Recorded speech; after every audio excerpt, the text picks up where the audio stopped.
Dedinho de Prosa está começando agora e hoje nós vamos conversar com o advogado Júlio César Ramalho. E a gente, o nosso programa aqui, ele foge um pouco às tradições. O entrevistado se apresenta. Quem é Júlio César Ramalho? Eu sou advogado, nasci em Pernambuco, mas fui adotado pela Paraíba porque em 95 eu recebi o título de cidadão paraibano. 1995. Nessa época eu estava no INCRA. Foi uma propositura de Luiz Couto, na época ele era deputado estadual.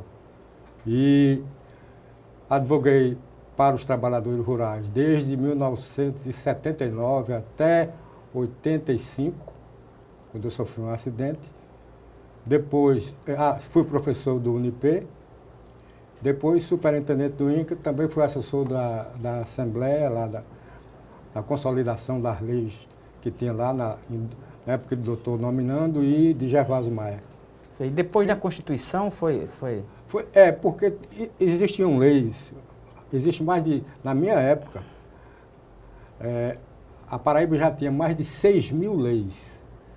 E então, a proposta era uma comissão que tinha o procurador do Estado, geral do Estado, me lembro dessa.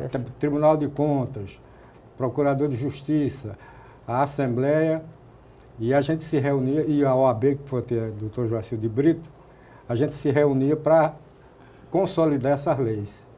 Né? Desde a época do Estado Novo, que tinha uma lei, decreto de Rui Carneiro, Rui Carneiro, não, era o interventor na época, se não me engano.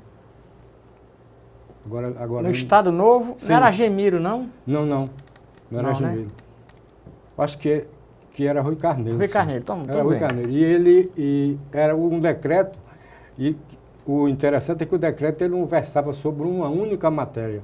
Ele versava sobre economia, sobre funcionalismo público, sobre funções outras do Executivo, tudo num único decreto. Eram as leis desde que existiu a Assembleia, como era? Desde que, em tese, desde que a Paraíba existe.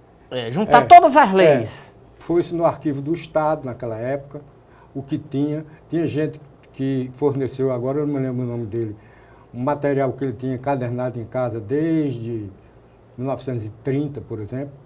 E aí juntou-se tudo, a partir, evidentemente, de 1930 com a Segunda República, né, brasileira. Então, esse foi um trabalho muito interessante, foi um trabalho que eu fiz lá na Assembleia. Mas o que me fez me dedicar mais foi exatamente como se diz, a advocacia de trabalhadores rurais e depois, no caso, depois da Nova República, em 86 eu fui para a Procuradoria-Geral do INCRA em Brasília e depois em 95 fiquei como superintendente aqui até 97 e depois no primeiro mandato de Lula, dos 4 anos. Certo. Agora me diga uma coisa, Júlio César Ramalho, aqui tem uns Ramalho na Paraíba, tem alguma coisa a ver? Tem, sim. Tem? Qual é a relação? O parentesco, o grau de parentesco. A minha mãe era do Teixeira. A cidade de Teixeira. A cidade de Teixeira. E que uma parte da família dela migrou lá para o Brejo, Bananeiras, Alagoa Grande. Já está perto de mim, que é em Serraria. Já está perto de você, pertinho. Exatamente. Tem parentesco, sim. E Conceição, Teixeira e que, aliás, é de onde vem a minha aproximação com o pessoal especialmente com José Ramalho, porque o pai dele morreu em Teixeira, a família dele estava em Teixeira quando ele morreu afogado. O pai de Zé Ramalho? Morreu. Você é primo de Zé Ramalho? Distante. Distante, mas... Mais ou menos, não sei o nível de... Eu tenho a impressão que é primo de 3º grau. Mas sempre teve uma relação sempre muito próxima com ele? A partir eu me lembro de 76. Eu me lembro que em 92... houve um encontro de Zé Ramalho, Vital Faria, Geraldo Vandré, tal. Inclusive havia uma expectativa de todo. E eu fui para lá, um fotógrafo me disse, olha, tem uma reunião hoje com esse... Lá na praia, não foi? Exatamente. Eu estava lá também. Exato. Aí eu fui e havia aquela expectativa, Vandré, venha ou não venha, ninguém acreditava. De repente chegou o Vandré, todo vestido de branco, E naquele dia me deu uma entrevista maravilhosa e ele revelou pela primeira vez, repare que coisa, que estava fazendo uma música para a FAB, Força Aérea Brasileira, chamada Fabiana. E você estava lá batendo papo. Lembra disso? Lembro. Demais. Pois é. Agora me diga uma coisa, você veio de Pernambuco para Paraíba para quê? A convite de quê? Fazer o quê? Olha, em princípio eu não viria para aqui e para dar aula no IP, porque eu fui processado em 1969 pelo 477. Foi? Em Recife. Em Recife, eu estudei na Faculdade de Direito do Recife. Era estudante? Era estudante.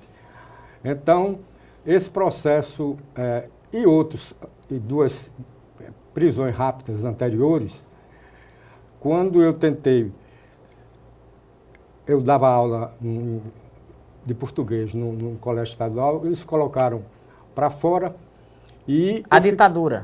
E eu fiquei sem ter condições de trabalhar em Pernambuco. Aí fui para Sergipe, e Sergipe já estava num departamento de cultura e ciências, uma coisa assim. Resultado, quando eu já estava para assinar o contrato, vetaram o meu nome. Aí eu vim para cá e aqui consegui receber um convite para dar aula de filosofia do direito no IP. No Unip. Hoje Unip. Era IP antigamente, era? IP, era Instituto Paraibano da Educação, depois virou Unip. Agora deixa eu lhe perguntar, você era estudante, o que fez de tão mal a ditadura que ela lhe perseguiu? Você era daqueles estudantes ativos, da linha de frente? Como era a sua militância estudantil? Olha, começou, curiosamente, eu era da Juventude Estudantil Católica. Eu estudava no Colégio São Bento, em Olinda, e aí no Diretório Estudantil. Aí veio o golpe. 64.